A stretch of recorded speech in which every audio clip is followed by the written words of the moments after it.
Hello hi नमस्कार रश्मि lifestyle को स्वागत करछि मु रश्मि। आज मु आपण मानक पई आ गोटे नुआ रेसिपी नै आसी जार ना हेउछि पोई चिंगुड़ी रे। आपण माने समस्ते पोई चिंगुड़ी रे खाइथिबे किंतु मु अति सहज जल्दी और स्वादिष्ट पोई चिंगुड़ी रे आपण मानक संगे शेयर करबी। जदि आपण शिखी नांती ताले वीडियो माध्यम रे आपण मध्य देखि शिखि पारिबे। तेबे चलंतु वीडियोटी स्टार्ट करबा। ता पूर्व जदि आपण मो चैनल रे नुआ अछंती तेबे मो चैनल को सब्सक्राइब करंतु, पाखर तिबा बेल बटन को मध्य क्लिक करंतु, ता सह लाइक शेयर और कमेंट करी मध्य जणाइबे आपण माने किपरि करछंती। तेबे चलंतु वीडियोटी स्टार्ट करबा। पोई चिंगुड़ी पई आवश्यक सामग्री चिंगुड़ी, पोई, ता सह नेछि किछि जीरा, किछि सोरिष, 8 रु 10 टी रसुण, गोटे पियाज, गोटे बिलाती, 2टी आलू, 4टी सुखिला लंका, डालचीनी और खंडे गुजराती। गोटे ग्राइंडिंग जार नबा, सेथिरे सोरिष, जीरा, गुजराती, डालचीनी, रसुण, 4टा लंका और किछि पियाज को देई भल भाबरे आमे पेस्ट करिनबा। देखंतु पेस्टटी बेसी पतला हबनी कि बेसी खदड़ा मध्य हबनी। एबे देखंतु चिंगुड़ी को मु भल भाबरे धोई सेथिरे हळदी किछि लूण पकाई ताकू भल भाबरे मैरिनेट करदेबी। मैरिनेट करी ताकू आमे किछि समय पई सेमिति छाडी दबा।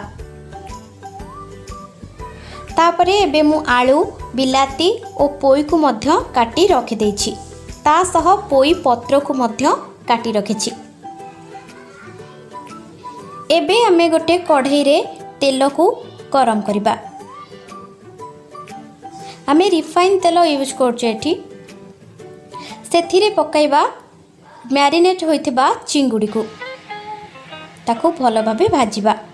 तापरे आउ गोटे कढ़ई रे पोई को पकाइबा। पोई को पकाई देखंतु पोई को मु मझिरु काटी देछि, काइना सेथिरे जो भाजिला बेले से जो बेसरटा ता भितरे भल से पसिबो। पोई को पकाइबा परे आमे सेथिरे मध्य आलू पकाइबा। आलू पकाई साइला परे पोई आ आलूर जेतिकी दरकार लूण सेतिकी आमे स्वाद अनुसार लूण पकाइबा और ताकू धीमा आंचरे गोटे घोड़ाई दबा। चिंगुड़ीटी भल भाबरे भाजी हो जाइछि। ता सह सेपटे आलू आ पोई मध्य भल भाबे भाजी जाइछि। बेसी पोड़ीबेनी, ब्राउन कलर रखिबे। एबे सेथिरे दबा आमे बाटण, सोरिष जीरार बाटण आमे दबा। तापरे ताकू भल भाबरे लो गैस रे आमे ताकू भल भाबरे घुळाइबारे लागिबा। आ सेथिरे पकाइबा अल्प हळदी गुंड, ता सह पकाइबा कलर पई किछि काश्मीरी चिल्ली, ता सह अल्प पानी देई आमे ताकू भल भाबरे भाजिबा।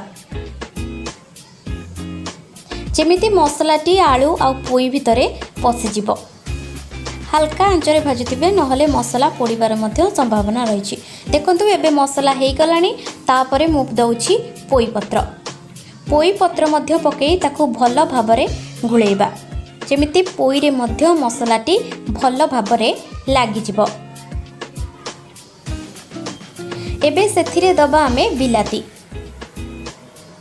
बिलाती को देई मध्य आमे भल भाबरे गुळेइबा। भल भाबरे बिलाती को पोई आउ आलू सह गुळेइबा परे ताकू आमे लो आंचरे गोटे घोड़ाई दबा।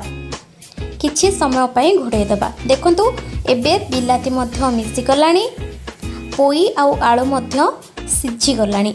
देखंतु मु देखुछि चामच रे सिझी ना नाही। पोई आलू मध्य भल भाबरे सिझी गलानी। एबे आमे सेथिरे पकाइबा भाजी रखिथिबा चिंगुड़ी को। चिंगुड़ी को पकाई बेसी जोर रे गोळेइबा नै, आस्ते आस्ते हल्का हल्का आमे चिंगुड़ी को सेथिरे मिसिबा पई आ मसला चिंगुड़ी रे लागिबा भली आमे हल्का हल्का ताकू गोळेइबा।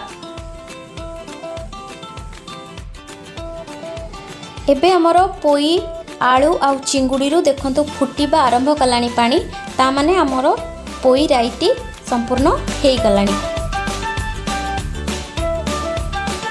एबे देखंतु पूरा भलो से मोर पोई राईटी हेइ जाइछि। आपण मानको केमिति लागुछि आपण माने मध्य मते कमेंट रे जणाइबे। एबे आमे सर्व करबा। देखंतु केते सुंदर देखा जाउछि। मु पियाज आ पोई पत्र रे ताकू गार्निशिंग करछि टिके भलो देखा जिबा पई। आपण माने मध्य मते कमेंट रे जणाइबे पोई रेटी आपन को किपरि लागिछि। आपण माने मध्य घरे निश्चिंत थरे ट्राई करके खांतु आ मते कमेंट माध्यम रे जणांतु आपण मानको किपरि लागिछि पोई चिंगुडी रो राई। रहुछि नमस्कार।